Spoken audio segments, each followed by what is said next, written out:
let the people know where they can find you at before I bring in Alan Finstermaker. Alan, no, I need you here. Come on, baby. Come on, Alan.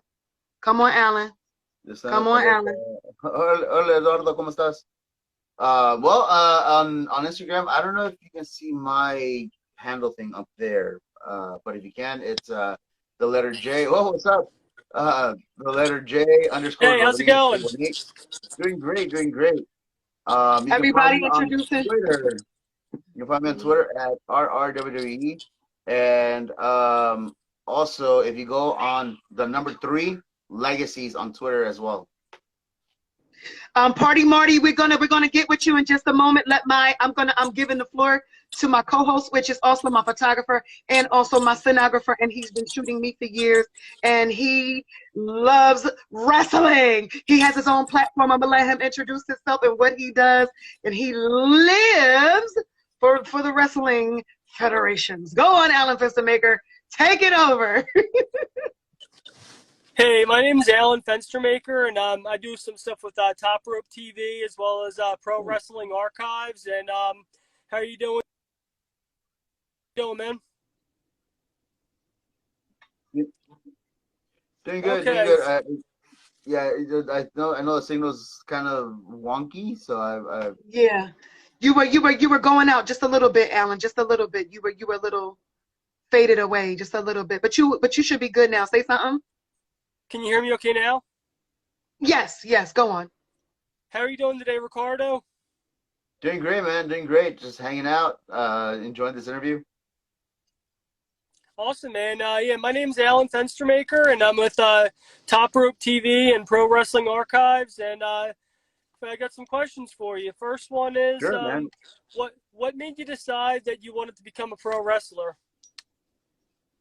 Well, I know, because I don't want to sound like a broken record, but I also know that there's a lot of folks that have never heard me before.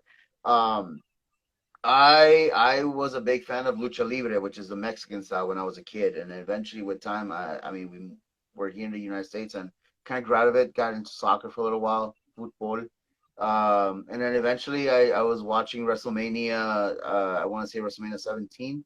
There was this match called TLC, which is tables, ladders, and chairs. And there was these 3 groups, one called the Dudley Boys, one called Edge and Christian, and another one called the Hardy Boys. And there was this one particular spot where there was a title that was hanging from a cable, and you have to climb the ladder to go get the title, and then that's who won the tag team championship. So at this point, this guy named Jeff Hardy was hanging from the titles. He had climbed the ladder. They pushed the ladder out of the way, so he was just hanging there. And then another fellow by the name of Edge climbed the other ladder, and then he dove and then tackled him from like 15 feet high in the air all the way to the mat. And that was, to me specifically, the moment that I was like, holy hell, this is awesome. I want to do this. Awesome, man. Now, which wrestlers did you look up to when you were younger? Well, like I said, I was a big fan of Lucha Libre growing up. So I used to watch Ultimo Dragon. I used to watch Octagon, Máscara Sagrada. Atlanti was probably my favorite one. Tinieblas. I know I'm Felino.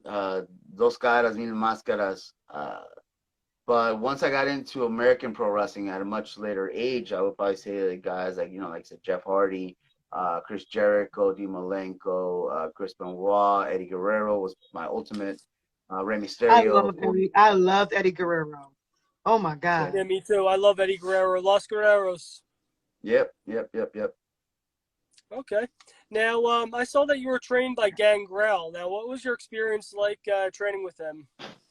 Yeah, it was great. I really enjoyed my time over there. I was at Knox Pro for many years in California before I got signed, and it was Gangrel, it was Rikishi, Orlando Jordan, Black Pearl, which is also part of the Anoa'i family. I feel like Orlando Jordan was another one.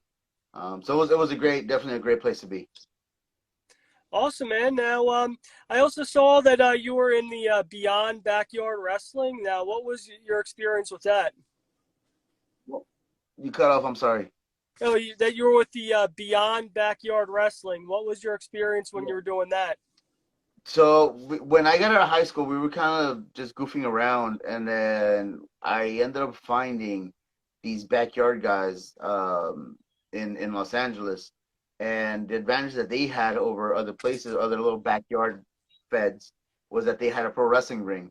So I ended up. I'm not saying you should all go and do backyard wrestling, but I did it. Um, so it was a boxing ring, of course, and it sucked because it was stupid hard. But that's where we learned how to fall, how to do our basic rolls, how to run the ropes. We were, you know that like little advert that says "Do not try this at home." Yeah, we didn't listen to that. We were doing everything that we saw on TV. Um, so yeah, yeah, that's kind of how it went down. It was fun, and then eventually I went and I got trained professionally. Okay. Now, I know. I also, yeah, one big question in pro wrestling ever since Vince McMahon retired. Now, like, what do Mhm. you think's going to happen with pro wrestling after Vince McMahon's retirement? I don't know. I don't know. I always want wrestling to succeed. I always want it to move forward. I always want it to progress. So, because to me, everything's about progression. So long as it moves forward and everybody, as cheesy as it may sound, but when they say, "I just hope everybody has fun," I hope everybody has fun. I want it to grow to even bigger, to a bigger platform than what it already is, so that everybody has a place that they can say, "Yeah, I'm pro wrestling is my job. Pro wrestling, that's how I make my living." And then because through that, going back into cross promotion, a lot of people, let's say John Cena, who's now a movie star, The Rock, who's now a movie star, Batista, who's now a movie star, even Sasha Banks, who just left not too long, well, sort of, but she's done, TV shows. So you go, it's a not just a platform, but it's also a stepping stone into something bigger. Okay. Now, like, We're having that. We're about to go into war we're about to go into wrestling in the comments section. It looks like we're all fighting over who's gonna come on next. Ah! Ah! Listen, Party Marty is next. Listen, gotta have a little bit of fun with it, right? Gotta have a little bit. Listen, I swore I was a wrestler. You could tell me that. I wanted to body slam everybody. Listen, I got what it takes. I got what it takes to be a wrestler. I'll kick your ass.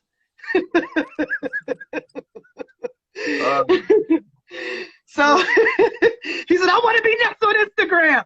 You're gonna be next. You gotta wait. Oh yeah. now, I'm just messing with them, and I'm cross promoting. I mean, I'm coming off as a wrestler right now. I'm having a little bit of fun with this right now. See, they're laughing. Everybody's cracking up. But Alan, you're going into Topsy Turvy. You're in Spin City. Alan's in Spin City.